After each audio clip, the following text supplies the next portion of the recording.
Now, I've shown you how to make chicken schnitzel. I've even shown you how to crumb fish, but I haven't shown you how to crumb duck. It's such a great protein to use. And what I'm going to do is take the fat off the duck. So in fact, it's actually quite a lean protein. The skin comes off really easily. This is a duck breast, and it's as simple as putting your index finger between the meat and the skin and gently pulling away, and you'll see it just comes off quite neatly. All right, this last little bit, we'll get the knife and just carefully take it off. So we'll keep that for later. Now you don't want to crumb a big fillet of duck like this, so we're going to turn it over, take the little tenderloin off, and now have your hand parallel to the duck breast. Now this is just going to protect your hand so you don't cut yourself, and then we'll start to butterfly the duck breast open. Essentially, we're trying to get 2 medallions out of the 1 duck breast. So nice, careful strokes with the knife, and you'll see it start to open up the duck breast. Keep cutting through that and then open it. Now you can flatten it as is and make 1 giant duck schnitzel, but I'm just going to cut that in half to make 2 fillets. So there we have it. Now we need to thin it out and tenderize it. So 2 pieces of baking paper. I'll place 2 fillets on one side of the paper and then sandwich the other one on top.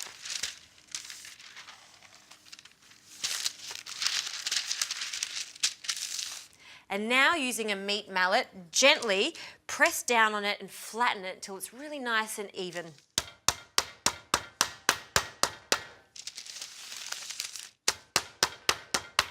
Okay, that's all done. I'll take this paper off.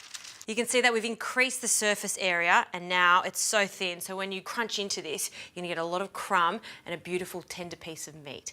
Now, for the crumbing station, I always like to set myself up so I'm ready to go before I fry. Into 1 bowl, I'll add just some good old classic plain flour. You can season this if you like with cumin or some smoked paprika, works nicely. In another bowl, I'll add 2 eggs, so we'll crack them in there. And then I like to just dilute this with a small amount of water, just so it's easier to apply to the duck. A tablespoon is plenty. Using a fork, we'll break up the egg yolks and give it a good whisk. Perfect. And then for the crumbs, my choice of crumbs for this is panko crumbs. You can find them at all your supermarkets. They're super crispy and they go golden brown in the oil. I'm adding some flavour to this, sesame seeds, just for that nuttiness. So a few tablespoons of sesame seeds, just the white ones are fine. Now we need to heat up some oil to shallow fry the duck. Nice large pan and some extra virgin olive oil. I'm using a lighter one. We want to cover the base of the pan, but we don't want to deep fry it. So this is just the right amount. Just give that a shake. And then we'll heat that up. That's on a high heat. Then I'll turn it down to a medium. Now to crumb these, we'll place it in the flour, shake off the excess, then into the egg mixture, finally the crumb mixture, and then straight into the oil. Now because these are so thin, they take no time at all to cook. I'd give it 2 minutes on each side.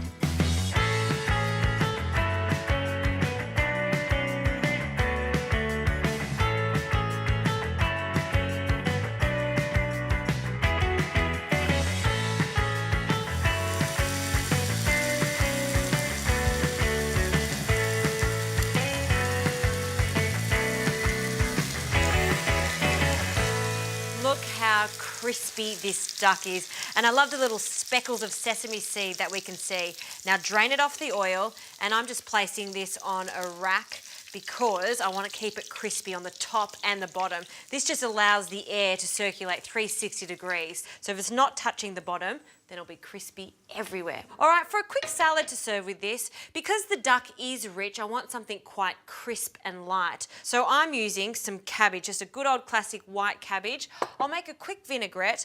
I will add a small amount of mayonnaise, just a tablespoon. To that, some lemon, and I'll just cut that in half.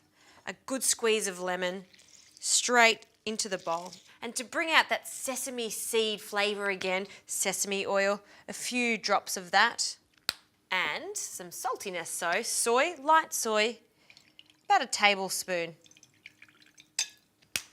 Now just give that a mix and combine those flavours together. It smells so good with that sesame oil. Okay, now a generous handful of the crispy cabbage. You want to dress this at the last minute again to keep that crunch, and then some spring onions that I've finely chopped, a nice handful. Now using a fork and a spoon, we'll coat all of that lovely cabbage. Give that a quick toss, and now we're ready to plate up. So we'll add a generous amount of our cabbage, and I'll garnish with some lemon. What I like to do is just cut the side of the lemon. That'll sit quite proudly there next to the cabbage. And then I'm hungry today, so I'm serving 2 duck schnitzel. Everyone loves schnitzel. It's that crunchiness that we adore, but you know what? Change up the protein. Try it with duck.